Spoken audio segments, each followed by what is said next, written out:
on in the civil engineering, it can be basically divided broadly into the two domains, and they can be either the traditional civil engineering, and the second that comes from is the interdisciplinary sciences. That means a blend of civil engineering with interdisciplinary sciences. But in both the cases, if we just focus our attention, we'll see that the domains they remain same in a broader sense, and the domain is the sustainability, that is the sustainable and resilient infrastructure.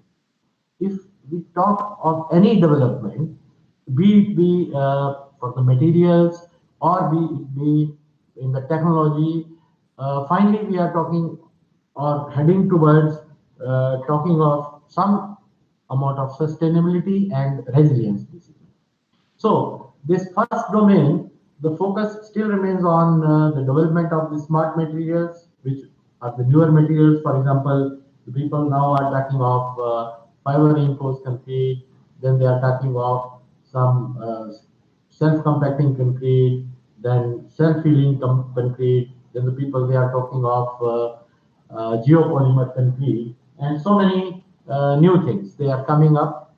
Mixes are coming up with newer and newer waste materials, and the people they are talking of more and more sustainable development of these materials.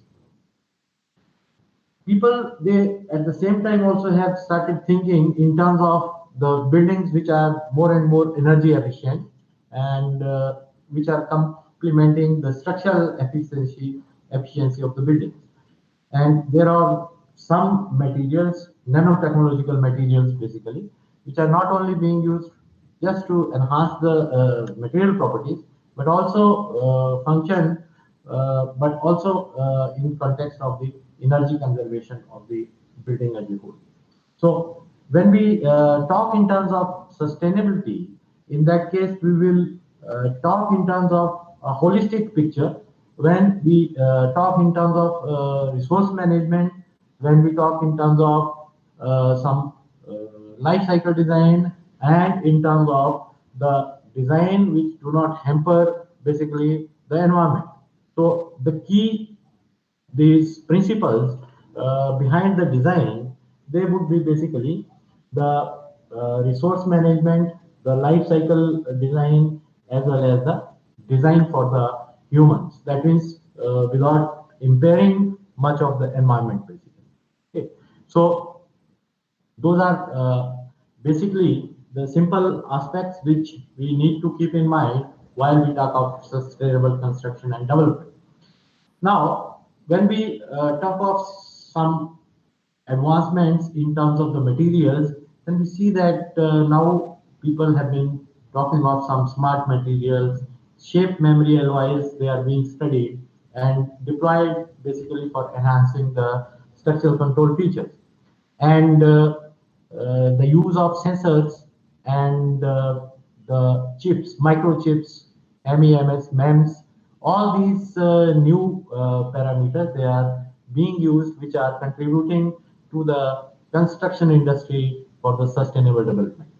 And such materials which are of advanced nature, they may be highly uneconomical, but at the same time, they have very good features. So they are being used for advanced applications such as in aircrafts, spacecrafts, or in other automobile units, which we are using. Similarly, if we look at the interdisciplinary knowledge, then we talk of the use of computer vision to understand the structural health so as to improve the resiliency, and it has got a huge response these days. Basically, when we talk of infrastructure development, every structure has got certain life, and after certain completion of certain life cycle, it has to deteriorate. So, how do we know that it has completed its life? So that's by monitoring the structural health of the structures. So when we talk of the structural health monitoring, in that case, different interdisciplinary techniques they are being used for the health monitoring. For example, use of the vision-based techniques for the corrosion detection, then computer vision applications for the explorations, then computer vision that may be used to determine the progress of the construction. Then GIS tools, they may be used in order to monitor the progress at a construction site. And now, not more, but even the robots, they have come. Construction robots are being made, which are carrying out the construction at the locations which are hazardous to the human health. So all these developments basically, they are leading to interdisciplinary knowledge-based sustainable development. The sensing techniques have been on the roll as there has been decrease in the prices and the size continuously. Sensors, which if they are to be manufactured individually, they may cost largely, but when they are to be produced in the bulk, in that case, their batch cost that comes to be very, very less.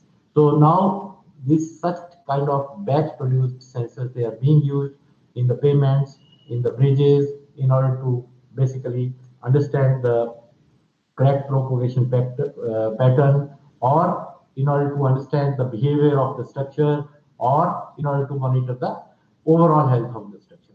So this interdisciplinary knowledge of the sciences, that is more prevalent and is coming into picture for the sustainable infrastructure development. The other field which has got more importance because of the sensing techniques is data interpretation from the sensors. And various data mining techniques, optimization techniques, machine learning, they have been under the focus for quite a few time now. And these algorithms, they are not only restricted basically to the sensors, but they are also in the designing more robust transportation networks, uh, information systems, drainage systems, and water channel networks, and all these things. Okay. And the next concept or the area which has gained popularity in the recent years is the virtual reality or the augmented reality concept. In this case, the designers, they are able to uh, visualize or simplify overall process of the construction engineering by development of 3D models, and then interacting with each other through these 3D developed models in order to better understand the things. But I think it's very hard to build robots at this time which would have a good or similar realizations that the human beings they have. But efforts are being made in the construction industry that the robots, they start using the senses as the human beings they are using in the construction industry. Looking at the advancements in the field of the civil engineering, very recently, new design and construction practice has come into picture, which is called as 3D printing. Hello, Joy. Hello, am I audible? हाँ sir, you are audible. Okay. So, Salesh Agarwal also highlighted this 3D printing, but just a bit, because this is a very emerging technology in the field of civil engineering, where with the help of the 3D printing, it's easy to design, customize the construction supplies, and then to build them nearly to a kind of the material which is imaginable, basically. And this 3D printing technology to this date have included the fabrication of the houses, then the construction components, for example, the claddings and the structural panels and the columns, all these things. Okay. And it's not very far that the structures such as the bridges and the civil infrastructures, they would also be 3D printed in the near future. If we look at the picture, this is a MIT robot that can 3D print a building in almost 14 hours. And basically, the concept is same as of a printer, but it's in 3 dimension, and the ink which is used is a mortar, basically. So this MITS system, which is also called as the digital construction platform, this builds the basic structure of the building in less than 14 hours, and is more efficient for the dome-like structure. because it's robot arm. This can move very efficiently in the circular pattern. And the dome-like structure, which is almost 50 feet in diameter and 12 feet in height, that can be constructed.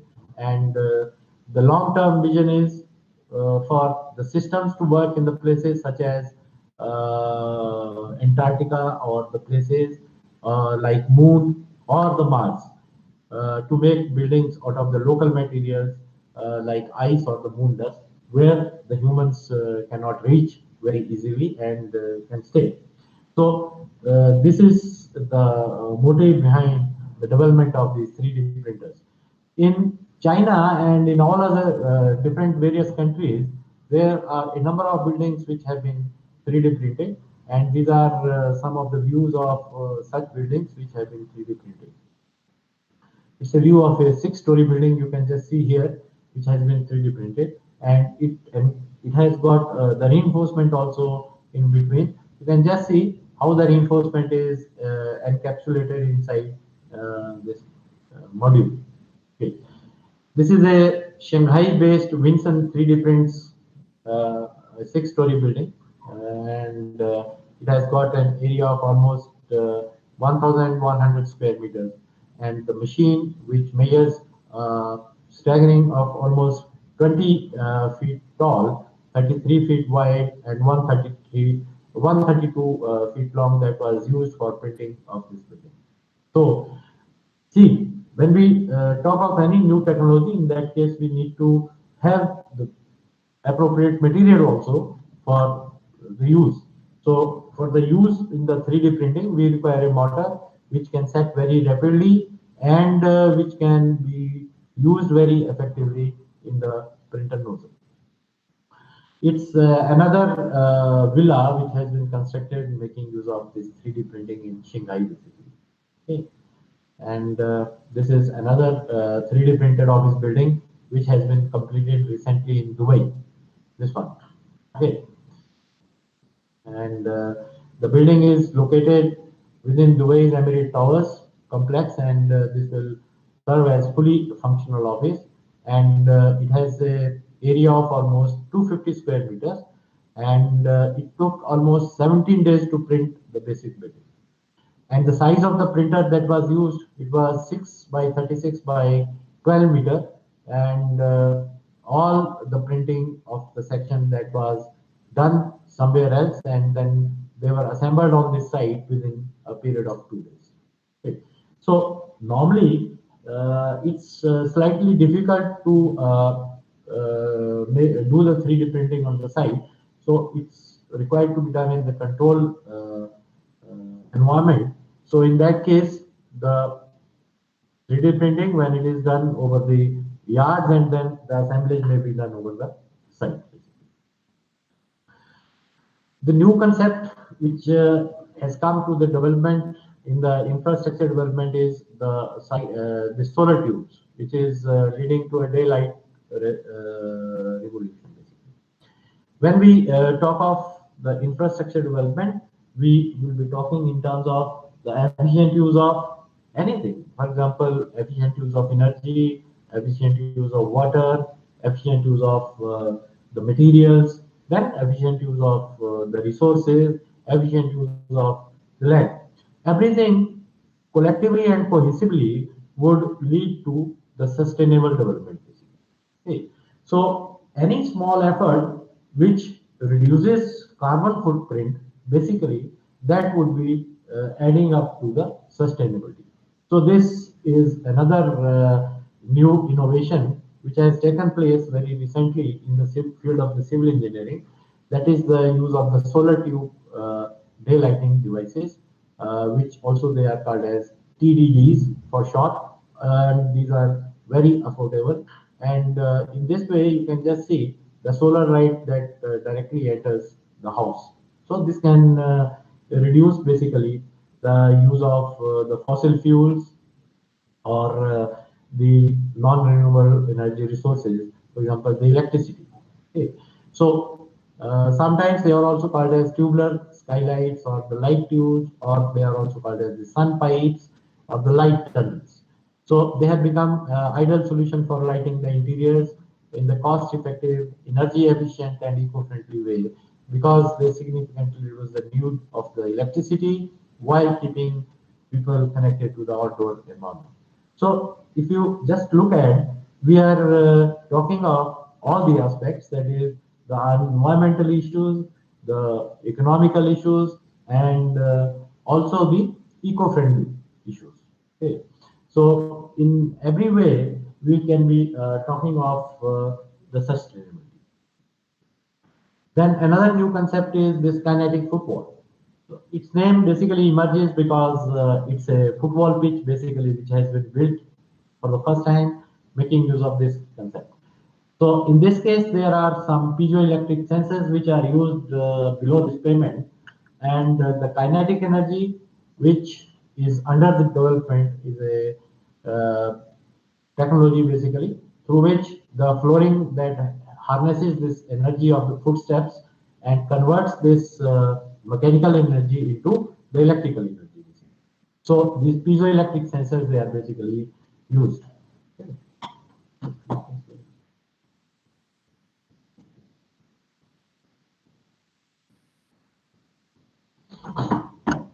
Okay.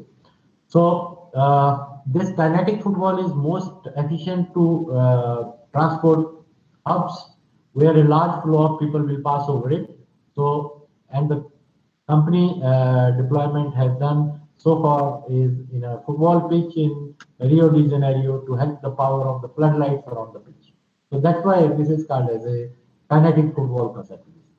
Okay, so it's temporarily installed outside London's Canary Wharf station for powering the street lights. So this is a very new concept where these piezoelectric sensors they are being used basically for the conversion of the mechanical energy into the electrical energy and making use of the sustainable development. Okay.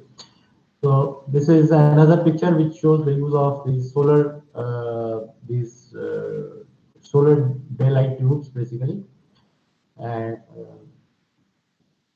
then we have at some point of time seen that the people they are talking of solar roadways. Okay.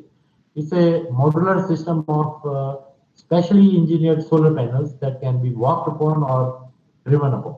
As you can just see on the in this picture, this is a roadway drive which has been constructed making use of these solar panels. So these contain heating elements to prevent basically snow and ice accumulation. So it has dual purpose basically. And the panels, they are induced with the microprocessors which make them intelligent also. So this allows the panels to communicate with each other and the central control station and the vehicle also. The day is not far when the vehicles they would be charged when they are running on such payments. Okay, even while driving the vehicles they would be charged. Okay, so that is the type of the concept the people they are talking nowadays when we are talking of interdisciplinary engineering. Okay. Otherwise, in the parkings, the solar parking lots they have been constructed over many locations worldwide, and those are very efficiently used. But not enough of the highway structure is still available to make it possible that the vehicles they are charged while driving also. So even once the highway infrastructure is available in that case while driving, even the cars they would be charged. And an example of the same is solar highway which has been opened in France basically. It's a 1 kilometer long, sorry, not 1 kilometer long. The 1 kilometer road costs about 5 million euros basically. And the route is covered with 2,800 square meter of electricity generating panels basically. And the electricity generated should be able to power the street lighting of the village of 3,400 inhabitants. So that is the magnitude of the electricity that would be produced by simply installing the solar panels on the pavements. So this would lead to lesser consumption of the electricity which is generated through the non-renewable energy resources. This is another concept which is the same concept basically, that is the kinetic roads, and the kinetic energy potential in the roadways is converted into the power basically. And basically this figure which has been taken up is from a startup which is a Italian startup which is called as Libra. Okay. Developed this technology called Libra, a tire-like rubber paving that converts the kinetic energy produced by moving vehicle into the electric energy. And this technology has been developed in collaboration with Polytechnic University of Milan, and this is a new cutting-edge technology which is able to collect and convert the kinetic energy into the electricity and pass it on to the electricity grid, and which is also used for improving the road safety basically, and upgradation of the devices, and therefore leading to new innovation in the construction. So another newer concept which is of interest to the civil engineers is the floating buildings. Of course, this is not very new. In India, those of you who have visited Kashmir or Srinagar, they must have seen the houseboats in Dal Lake. And this floating building is a building unit which, with a flotation system at its base, which allows it to float on water.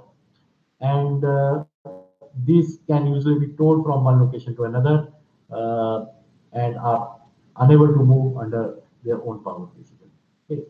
So these type of the buildings, they are constructed on the floating barges which are then anchored to the piles, and the design allows the building to move in a vertical direction as the water level rises or lowers down. These floating buildings, they are environmentally beneficial due to the susceptibility to the changes in the sea level. So therefore, the future is looking at such buildings when we have lesser of land for the construction of building, and more of the population for construction of the houses. Therefore, the floating houses, they are the future buildings. And this slide shows you some of the figures. And the first one is the houseboat in the Kashmir. Then second one is a floating cabin on a long raft in the Powai Lake, basically. And then we have some houses. You can just see the concept of these floating buildings, how they look like. Then this is another floating kind of a pavilion, which is in Rotterdam basically, and it consists of three connected hemispheres that look like bubbles, which are anchored within the Dutch city Old Harbor. And the floating hemisphere are 40 foot tall and almost 40 feet tall, and total floor area is of the size of the 4 tennis courts.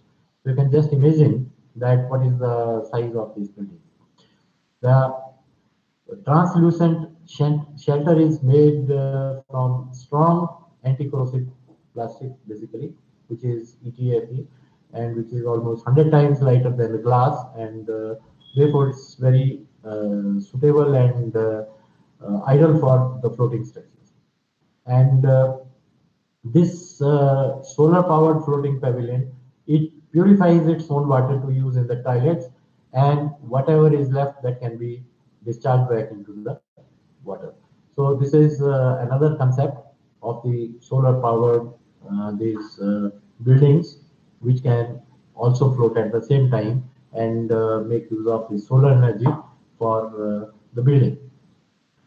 Then a very brief introduction about this building information modeling. This was given by Dr. Shailesh and Wall, which is of course a new modeling technique. It's a intelligent 3D modeling process basically, and this is a futuristic technology that can speed up the time taken to turn the building drawings into the reality. So I have been listening of this BIM since 2000, and it is gearing up now. and making use of the virtual reality concept.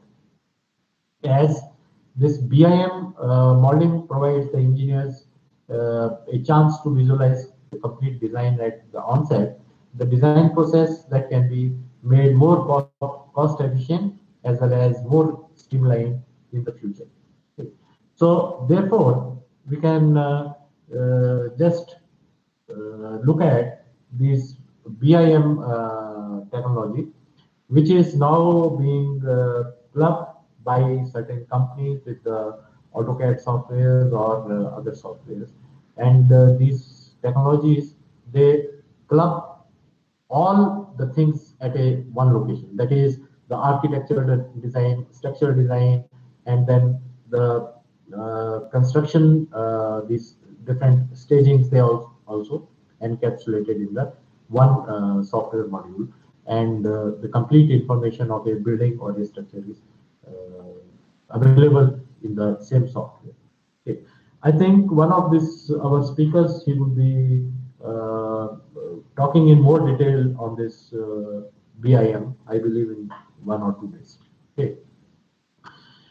If we talk of some materials which are being developed and which are newer, then we may talk of the self-healing concrete, which also is called as bacterial concrete.